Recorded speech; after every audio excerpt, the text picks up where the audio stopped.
Good morning. Welcome to Beck's Lutheran Church for this maskless sermon portion of our worship service. The full worship service will be posted for you later today. Today's Pentecost, so happy Pentecost to all of you. Today is also a big day in the life of one of our families here at Beck's.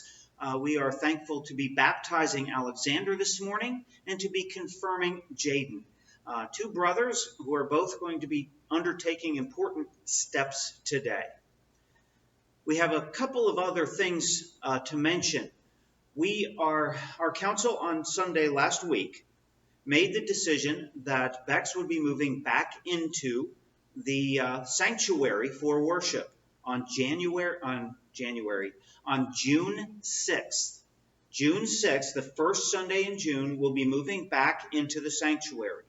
The expectation right now is that would include liturgy and congregational singing, but we still strongly recommend the wearing of masks, and we will be blocking off some pews so that we can maintain a little bit more distancing for people. So we hope to do this safely, and we do remember, we are very aware that we have members here who are not vaccinated, and we do not wish to endanger anyone just by gathering for worship. Going along with that, the Wednesday before, June 2nd, we will be gathering in the evening at 6 p.m. to do some cleaning up of the sanctuary and just trying to get things ready for the gathering that will happen on Sunday. So I know that's exciting for a lot of people here to return to that space after such a long period of time, and I hope that it brings you joy. I hope that we remain cautious in our joy and that we continue to observe some of the limitations that are out there for us, but we can still rejoice and enjoy being back in the place that means so much to you. This being Pentecost, we have our collection of Sunday readings. The first one is the longest, and it is the one that is attached to the sermon. I will commend the rest of the readings to you in your own time or to watch when you watch the regular worship service. But our reading for the sermon this morning comes to us from the book of the Acts of the Apostles, the second chapter, beginning with the first verse. When the day of Pentecost had come, the apostles were all together in one place. And suddenly from heaven there came a sound like the rush of a violent wind, and it filled the entire house where they were sitting. Divided tongues as of fire appeared among them, and a tongue rested on each of them. All of them were filled with the Holy Spirit and began to speak in other languages as the Spirit gave them ability. Now there were devout Jews from every nation under heaven living in Jerusalem. And at this sound the crowd gathered and was bewildered, because each one heard them speaking in the native language of each. Amazed and astonished, they asked, "Are not all those who are speaking Galileans? And how is it that we hear, each of us, in our own native language? Parthians, Medes, Elamites, and residents of Mesopotamia, Judea and Cappadocia, Pontus and Asia, Phrygia and Pamphylia, Egypt and the parts of Libya belonging to Cyrene, and visitors from Rome, both Jews and proselytes, Cretans and Arabs. In our own languages, we hear them speaking about God's deeds of power." All were amazed and perplexed, saying to one another, "What does this mean?" But some sneered and said, "They're filled with new wine."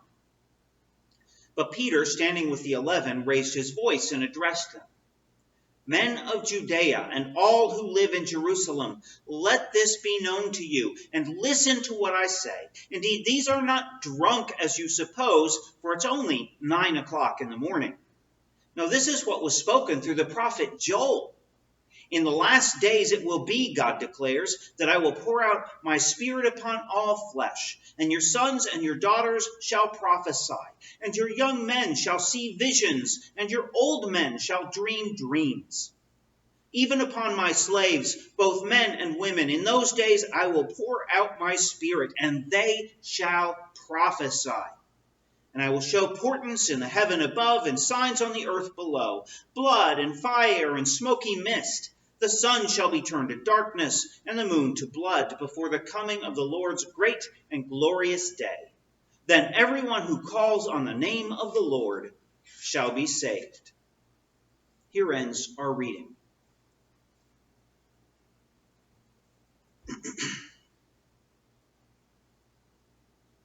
Breathe. Just breathe.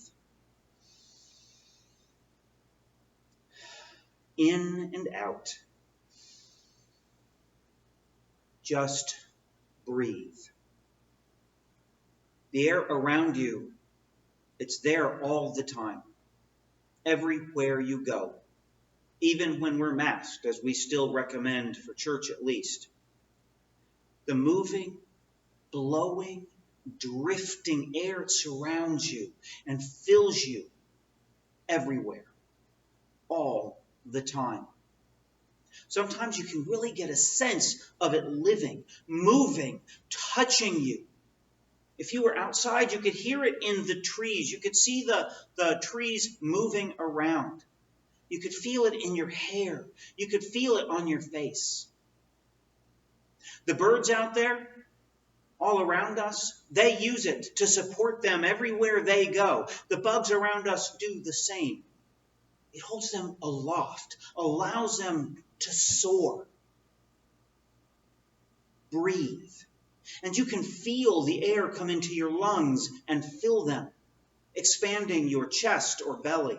You know your blood carries oxygen to all the parts of your body, filling you entirely. You let it go, breathe it out, and you return some oxygen and carbon dioxide to the air around you, there for other people, plants, and animals to also breathe in. It doesn't just permeate your very being, your whole body. It connects you to every living thing. The air you breathe has been exhaled by plants, has been in the lungs of other animals and humans. It links you to everything around you. Now, that may not make us terribly comfortable, even in the days that we're in, as we're still going through COVID. It hasn't ended yet, as we're still struggling with issues like masks and all that kind of stuff. It may not make us comfortable, but it's still true. Breathe. Take a long, slow breath. Let it fill you. Notice that it can calm you, that it can keep you level. Being short of breath can make you anxious, can make you fearful, even lightheaded. Long, slow, calming breaths do the opposite. Pentecost is a great day to think about air. We're invited to contemplate the fresh air being given to the early church in the story from Acts. Before the story in Acts chapter 2, there simply is no church. It doesn't exist yet. They're just a handful of fearful disciples who kind of don't know what to do, but are waiting in Jerusalem because in Luke and Acts, Jesus had told them to remain in the city until they're clothed with power from on high. So here they are, waiting. The Jewish festival of Pentecost comes 50 days after Passover. Now, I know you're not used to thinking of Pentecost as a Jewish holiday. You think of it as a Christian holiday, but that's not where it starts. Pentecost was the Greek name for the Jewish celebration of the giving of the law. They call it Shavuot now because from the Jewish perspective, Christians have kind of taken over the word, so thoroughly adopted the use of the word Pentecost that they choose to use their own word now. And even before the law celebration, Pentecost was probably celebrated by Jews as an early harvest holiday. So Pentecost is a thoroughly Jewish holiday. And that's why in the Acts reading for this morning, there are so many Jews from all around the world gathering there in Jerusalem, coming from nations and language groups all over the Roman Empire and beyond to celebrate a Jewish holiday. So why does the author of Acts place the birth of the church at Pentecost? Could it be as simple as the disciples recognizing an opportunity when they see one, when this giant crowd is gathering? Or could it be the author's way of connecting Christianity to the idea of a new law for all people, replacing the Torah? Or maybe it's even both or something else entirely. But in any event, the author of Acts places the disciples together after Jesus' ascension. They aren't hiding in the same way before. They aren't fearful as much as they were before. But they are trying to figure out what the next step is. What do they do from here? Right before this story, they selected someone by lot to take Judas's place as among the apostles, as we heard about last week. And they've been gathering for prayer, and perhaps this is just one of those regular gatherings that they periodically have. As they're together, though, there's the sound like a rush of a violent wind. And while this is only a simile, it's not telling you there's a giant gust of wind in the house, it does draw that image for us. And as you've heard from me and no doubt many pastors before me, the word for wind in Greek is pneuma, and it also means breath or spirit. It's about air. It's why we call it pneumonia. It's from the word pneuma, which means spirit, wind, breath, those things. That's why we go to the bank and there are still pneumatic tubes. Air power is moving those little capsules through the system to get it from you to the bank teller and back again. So this word is still very much a part of our lives and could be part of our church life too.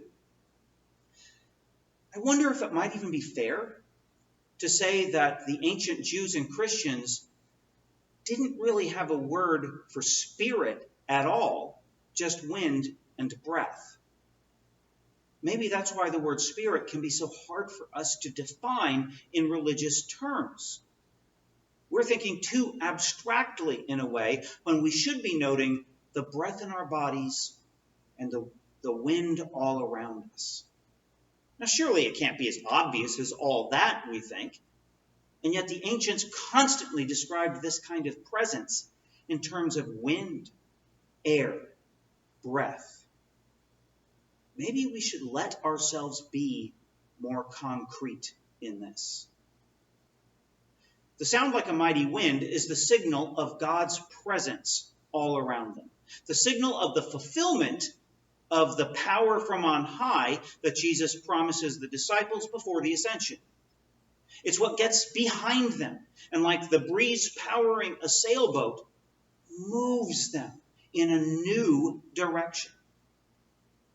The wind blows, the breath of God comes, and the disciples go from people sitting around trying to figure out what to do to beginning a movement that would reach through the millennia to touch each of you.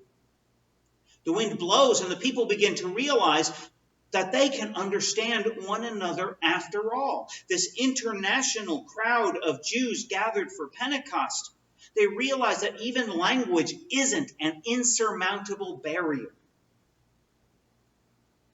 We are all touched and changed by that same Spirit, that same wind. We were touched by it when we were baptized. Today, that Spirit is coming joyfully to Alexander, and it will change him and his life yet to come. It will fill him, empower him, and move him. Today, Jaden is welcoming that same Spirit, the same wind as well. Though he was baptized years ago, he is today saying yes to his baptism, taking responsibility for it himself. He is choosing today to let it fill him, power him, move him. And we all do the same whenever we remember our baptism. We welcome the Spirit, the wind, and we let it fill us, power us, move us, and yes, change us. The disciples themselves, really at the moment of Pentecost, are changed from mostly illiterate Galilean peasants into the ambassadors for a worldwide movement. Most of the time, people like them can't get very far outside their own environment. They just don't know how to reach the wider world around them. But this deep breath, this moment of wind power, it pushes them in a direction that they could probably never really imagine. Outward. The sound like a mighty wind? Well, it's actually a wind, though not a literal movement of air. It's fuel. It's a push. It's a creative force.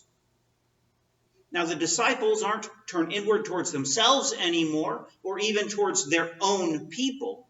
Now they're turned outwards to all the other people, all the other languages, all the other nations out there.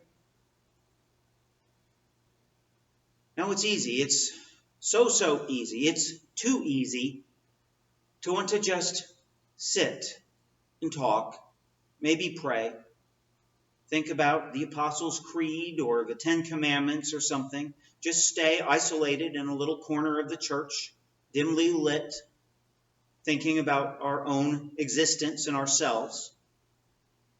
It's easy. It's so easy to want to stay turned inward and to stay isolated from the whole world around us.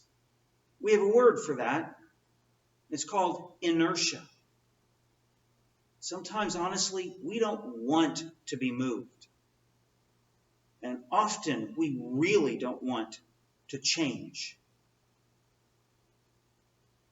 But the wind won't let us stay still. The wind, like an axe, gets up under our wings, gets into our sails, and it fills us, it powers us, it moves us, it changes us. It moves us to reach to those outside ourselves, outside our walls, to people who are different from us. Now, it may not substitute for a foreign language class. You can't say, well, I received the Spirit, so now, therefore, I can speak Mandarin. But it moves us to reach out to those who speak a different language from us. And even those who speak the same language in such different ways. It's nice here in the cool air in this room. I hope it's nice where you are watching this video. It might be nice outside too. It can be nice to just sit and enjoy it. In fact, it's good for us to do just that from time to time. The breeze, however, can also move us, change us, just like the sound of the roaring wind does for the disciples. For them, it blows them into just the right spot to start a church. And for us, well, we just have to let it blow us and see where it takes us. So for now, just breathe. In and out. Just breathe. It is the breath, wind, spirit. It is the pneuma. It fills you. It calms you. It surrounds you. It links you to all those others who live within the same pneuma. Breathe. Breathe. And let it blow. None of us know where it might take us. Nobody can predict the changes it can bring upon us, but it's there to move us. It's there to fill our sails and our imaginations, to move us in hope, leading us always to places we might never go on our own. So happy Pentecost. To Alexander, happy baptism and welcome to the family of God. Jaden, happy confirmation and welcome as an adult member of the church. We thank God for you. And we thank God for the wind, the breath, the spirit, the pneuma. Let it chart a new course for you, going where you may never have been before. Happy Pentecost. Let the winds blow. Let them take us. Let them lead us. Let them change us. Happy Pentecost. Amen.